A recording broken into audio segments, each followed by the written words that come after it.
खौफनाक दरख्त एक सबक आमोज कहानी। एक गांव के करीब एक पुरस्रार दरख्त था जिसे लोग खौफनाक समझते थे। कहते थे कि रात के वक्त वहां जाने वाले कभी वापस नहीं आते। एक दिन अली नाम का बहादुर लड़का इस दरख्त के बारे में सुनकर तजस्सुस में मुब्तला हो गया। वो बेखौफ होकर दरख्त के पास गया। जैसे ही वो दरख्त के करीब पहुंचा, अचानक सर्द हवा चलने लगी और दरख्त से अजीब गरीब आवाजें आने लगे।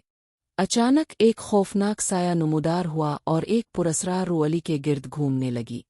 अली का दिल तेजी से धड़कने लगा, इसके जिस्म में कपकपी तारी हो गई और वो खौफ से कांपने लगा।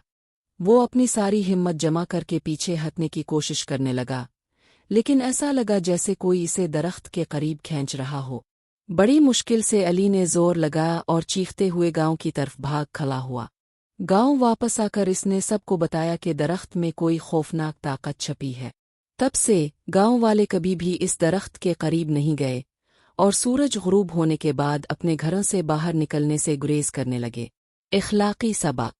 आज राज़ों को खोजना खतरनाक साबित हो सकता है, इसलिए हमेशा एहतियात करनी चाहिए और बिलावजा खतरात मोल नहीं लेने चाहिए।